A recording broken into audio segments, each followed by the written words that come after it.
దినదినగండం నూరేళ్ల ఆయుష్ బ్రతుకైంది పాకిస్తాన్ వ్యవహారం.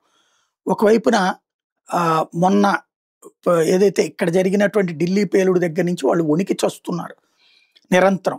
భారతదేశం వైపు నుంచి ఏదొచ్చినా సరే ఉలిక్కి పడుతున్నారు. నిన్న రఫేల్ యుద్ధ విమానం ఆ సరిహద్దులలో విన్యాసాలు చేస్తే కంగారుబడి తమ దేశానికి సంబంధించిన సైన్యాన్ని బంకర్లలోకి పంపించేసి, ఉగ్రవాదుల్ని బంకర్లోకి పంపించేసి పరుగులు పెట్టింది. అదొక వణుకు. ఇదే సందర్భంలో పాకిస్తాన్లోని ఇమ్రాన్ ఖాన్ చచ్చిపోయాడన్నటువంటి ప్రచారంతో రోడ్డెక్కి గందరగోళం సృష్టిస్తుంటే వణుకు పుట్టింది పాకిస్తాన్కి. అదే సందర్భంలో మరొక ఇన్సిడెంట్ చోటు చేసుకుంది. లాహోర్ దగ్గర డిహెచ్ఏ ప్రాంతంలో లాహోర్ దగ్గర ఒక సూసైడ్ బాంబర్ ఆ ప్రాంతంలోకి దిగిన విజువల్స్ బయటకు వచ్చినాయి.